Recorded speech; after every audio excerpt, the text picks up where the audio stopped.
سلام، حالتون چطوره؟ با یه سالاد سزار خوشمزه و راحت اومدم پیشتون. این ویدیو رو حتما تا آخر ببینید.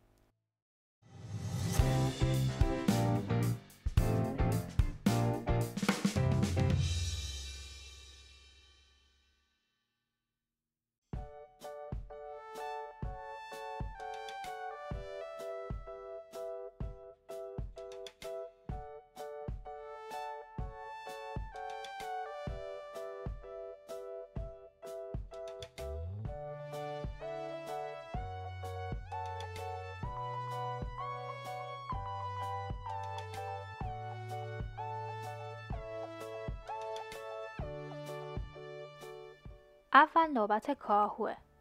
تهش رو میگیریم و از وسط نصفش میکنیم. برای 2 نفر نصف کاهو کافیه.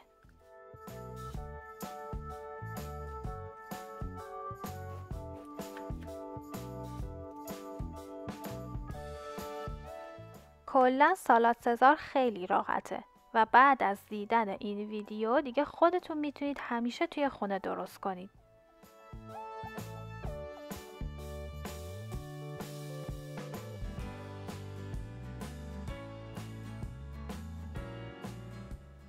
اگر روش برگ پلاستیده داره بندازید بره.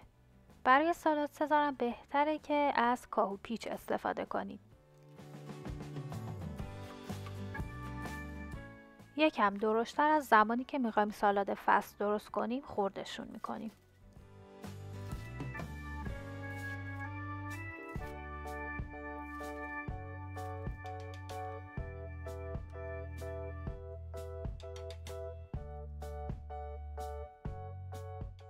بعد میریزیم داخل ظرف و میذاریم که خیس بخوره.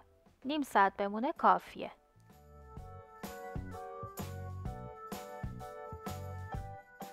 تا کاهو خیس بخوره بقیه موادش رو آماده میکنیم. من از نون تست برای نونش استفاده میکنم. 1.5 کافیه. به صورت مربعی خردشون میکنیم.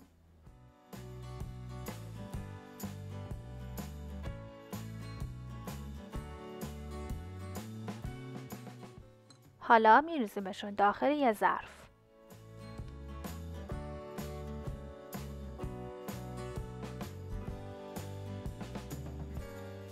سیر رو نصف میکنیم یا رندش میکنیم یا اگر سیر له کن دارید از اون استفاده کنید.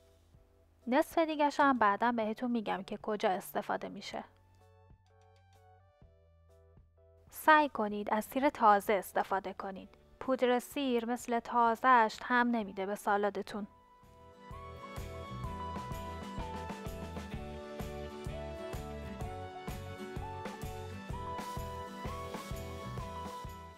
نصف قاشق چایخوری نمک،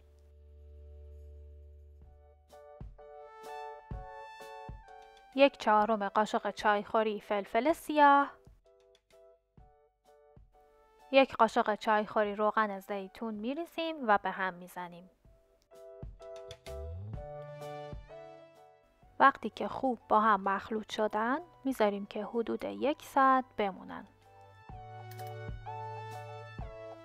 دوباره 1 قاشق دیگه هم روغن زیتون میریزیم.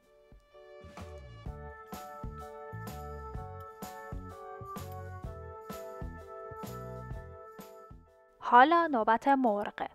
من از سینه مرغ یخزده استفاده میکنم. اینجوری بهتر خورد میشه. از فیله هم میتونید استفاده بکنید. به صورت نگینی متوسط خردشون میکنیم.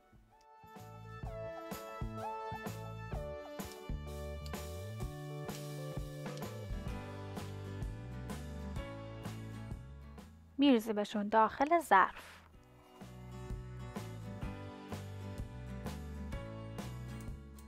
حرارت گاز هم متوسط رو به کم باشه.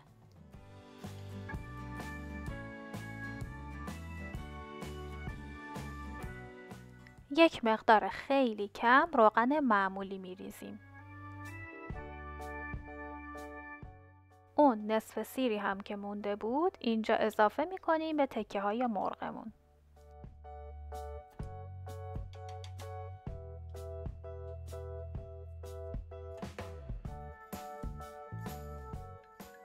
به هم بزنید و بذارید کم کم بپزه.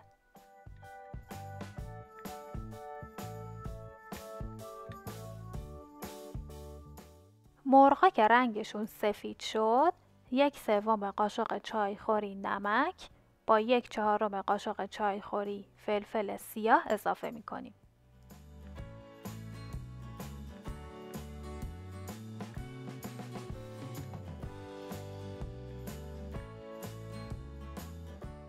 خب نوبت درست کردن سس سالاد سزاره.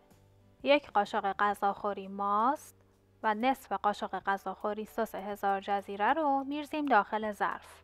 سس سفید یا فرانسوی هم میتونید استفاده کنید. ولی من الان از این سس هزار جزیره استفاده کردم. اصل مزه سالاد سزار به سس خردلش هستش. نصف قاشق غذاخوری سس خردل میریزیم. من داخل همه سس ها از ماست استفاده می کنم چون هم کمتر چرب میشه هم سس رو خوش‌طعم‌تر میکنه.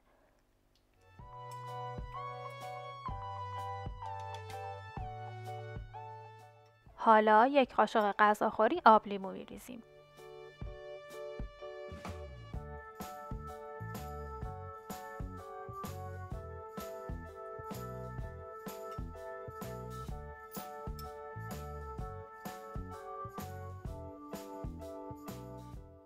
در آخر هم پنیر پارمزان میریزیم. هر مارکی هم باشه فرقی نمیکنه. 1 قاشق غذاخوری اضافه میکنیم.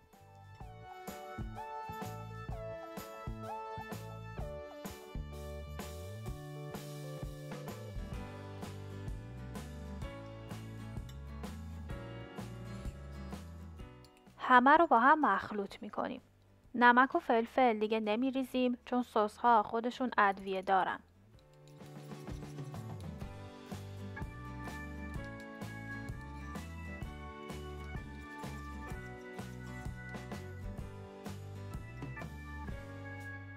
خب سسمون هم آماده شد. باید به همین غلظت برسه.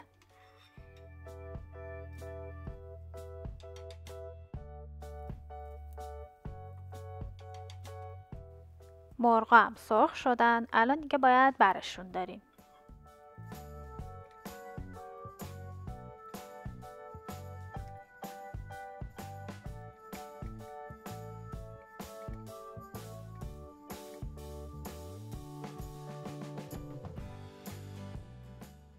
حالا نون توستایی که توی مواد خوابونده بودیم و میریزیم که سرخ بشن.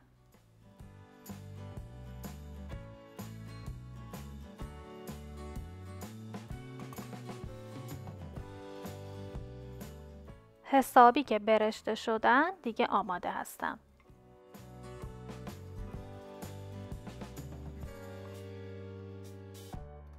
خب حالا میریم برای سروش. به همین ترتیب مواد رو میریزیم.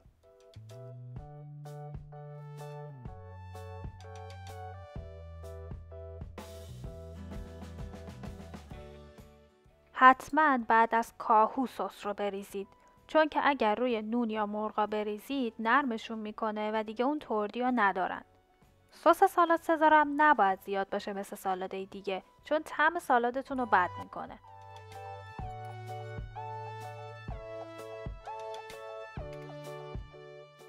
حالا مرغا رو میریزیم. سالاد سزار یه غذای سالم و سبک مخصوصاً برای شام هستش و به خاطر مرغ و نونش سیر نگهتون میداره. بعدش هم نان توستا رو اضافه میکنیم. من سپیده هستم. خوشحال میشم برای حمایت از من کانالم رو سابسکرایب کنید. زنگوله کنارش رو هم حتما بزنید و اگر دوست داشتید این ویدیو رو با دوستاتون به اشتراک بذارید. من از چند تا زیتونم برای تزیینش استفاده میکنم. یعنی نریختینم نریختین، خیلی مهم نیست. در آخر هم پنیر پارمزان رو اضافه میکنیم.